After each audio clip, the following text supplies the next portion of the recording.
I'm Royce Towns, ruminant nutritionist with Tennessee Farmers Co-op Feed Division. We're going to spend the next few minutes talking about beef cattle nutrition and some of the things that we can do to benefit our producers. In Tennessee, our beef production is mostly cow-calf, and it's based on the fescue forage that is predominant here in the state. When we think about the forage that we have, we're able to graze mostly from April until October. From then on, the other months, we tend to feed stored forages. Those forages can meet the requirements of our beef cow herd at some point. Other times they don't.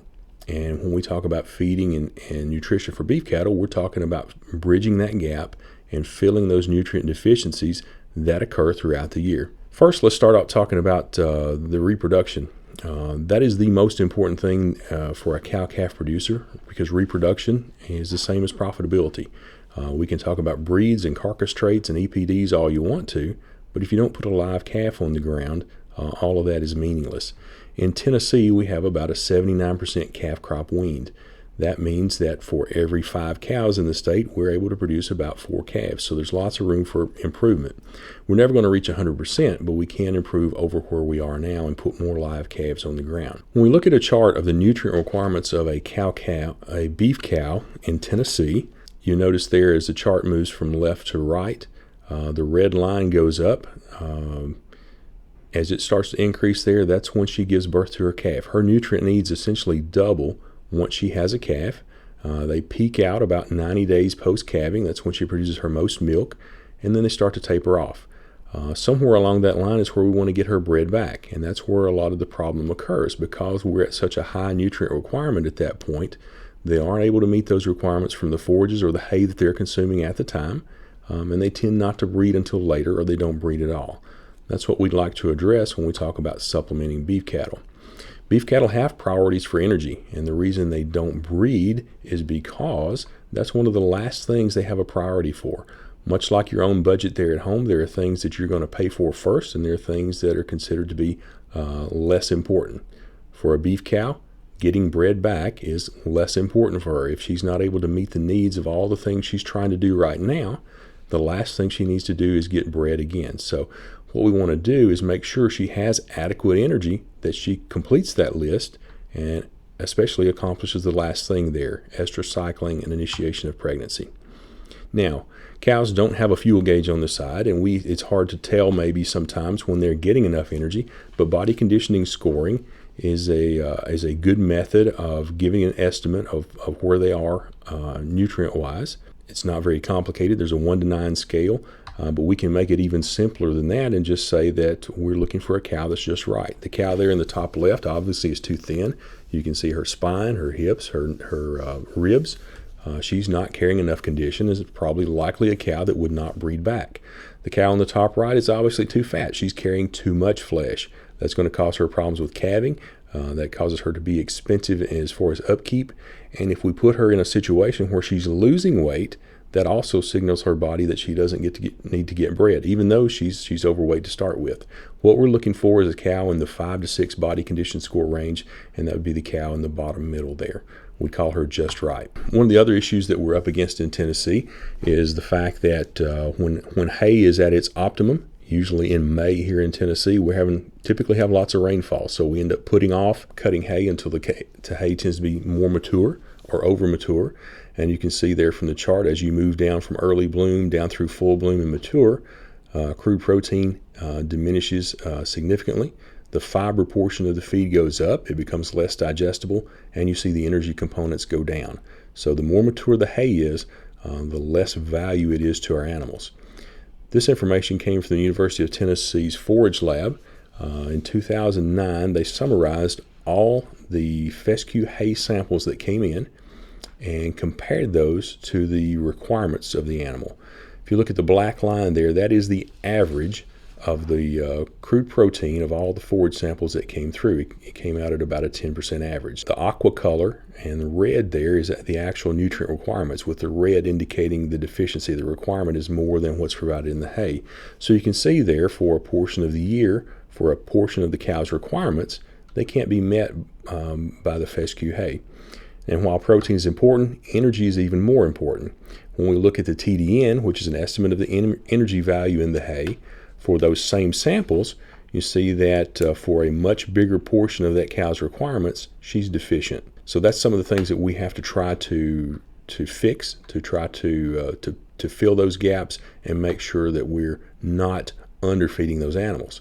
For any feeding program or any recommendations that we make, we want to ensure that adequate energy is available for reproduction.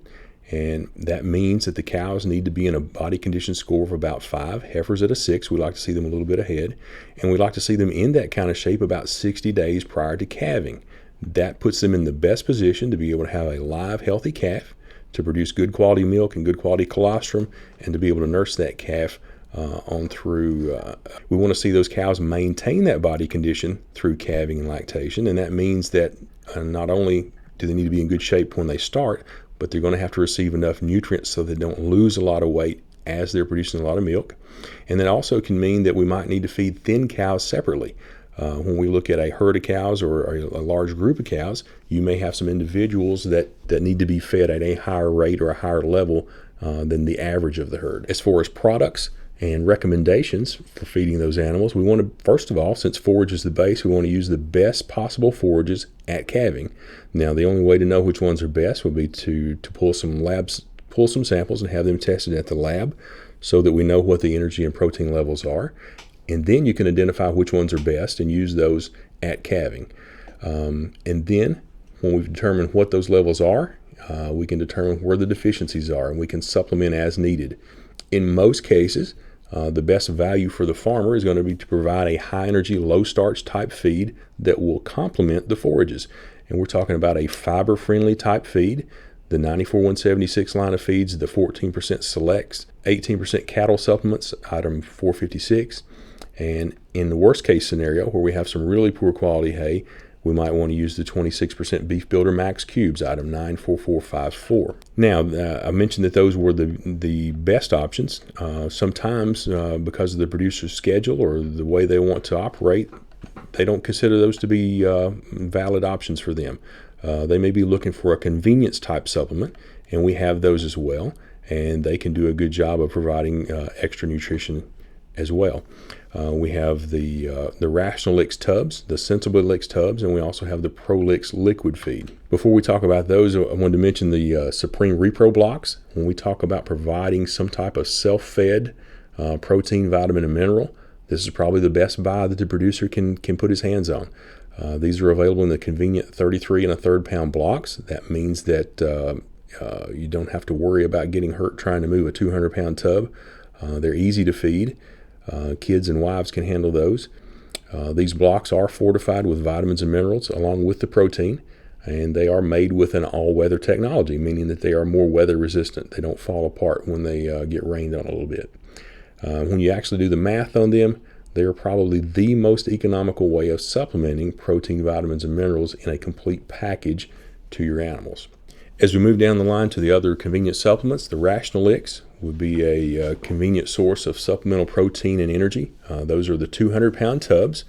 The Rationalix line is a cooked tub, meaning that it is a low moisture tub. You can also relate that to low consumption, typically 1/4 to 1 1/4 pounds per head per day. These are high quality products with high quality ingredients. They have selenium yeast, organic trace minerals, and the three most popular products that we carry are the 31.5% high pro, the 26% high mag, and then a 25% all natural. That's the Rationalix line.